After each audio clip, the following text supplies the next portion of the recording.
what kind of leader are you? Because 100% of your competency as a speaker rely on the type of leader that you are. You see, many people want to be good leaders. And I trust that all of us want to become good leaders. There are other people who have a different type of calling and they become great leaders.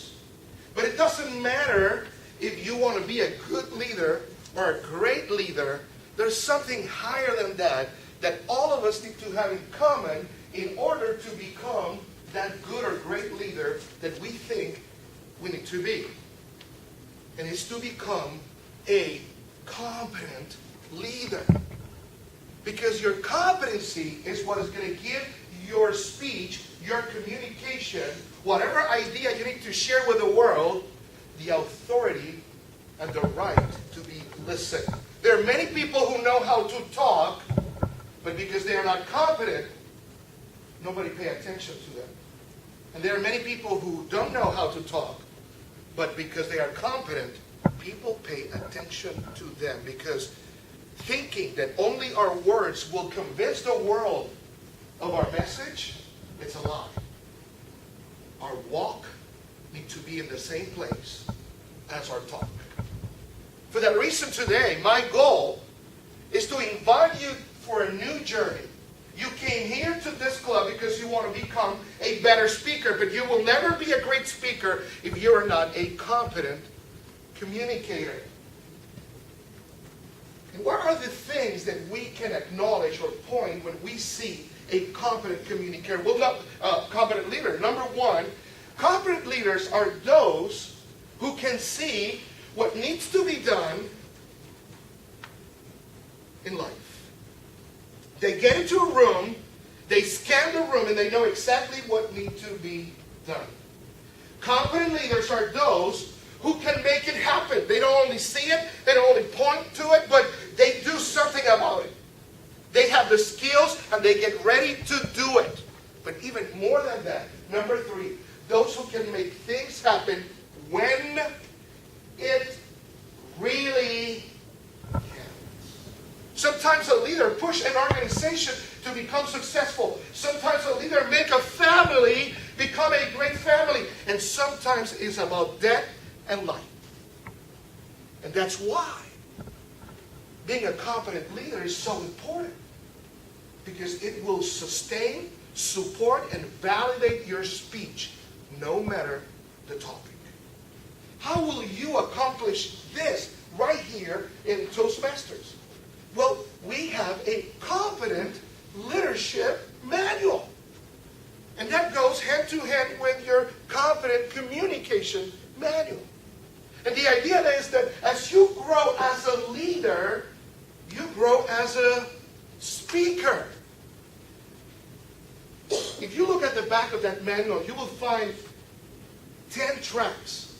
And that will credit you to become a competent leader.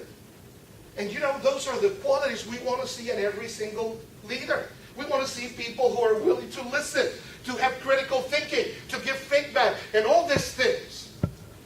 And you and I have the duty and the responsibility to start practicing this now. How are you going to do this? Now, today, right here. Well, the first thing you need to do is to sign up for the roles. And you go to our webpage and you sign up for the role. Number two, you need to go to our webpage and find the role description in order for you to know what are you going to do. And you say, well, Carlos, I don't know how to do that. Well, this is so simple. You don't even need to sign up in our webpage. You can go straight there. And you go what it says, public downloads. And then from there, it's going to open another window that it says, when you are, and you have PDF documents for each of one of the roles. You just download that, and you start reading and analyzing your job. You know what you do then? You talk to your mentor. You work with him or with her to polish that. Number four, you bring your manual to where? To where? The manual is not part of your personal collection at your home. It's part of our work effort here in the club. And number 5, you ask any of the members of the club, anybody can evaluate you in that task. You see, the idea is that at the end of this process, you are able to have these 5 qualities. Number 1, you will have consistency. One of the biggest problems today with leadership is that a lot of people start things, but they never finish. Exactly like you did with the sentence right now. Number 2, you keep improving, because the first time you don't know how to work that camera, but next time you will know. And the next time you will know how to work with the clock and how you will do things here. Number 3, you will follow through with excellence. Next time you will do it what? Better and better and better. Number 4, you will get to a point that they expect this from you, but you're able to deliver this because you are competent. And number 5, you will be able at the end of this journey to inspire others and fulfill the biggest goal of this club, that is to add value to every person who walks through those doors. The question is not today what kind of leader you are, but what kind of leaders are we? And you know, who are we? We are competent leaders. We are competent leaders. We are competent leaders. Thank you.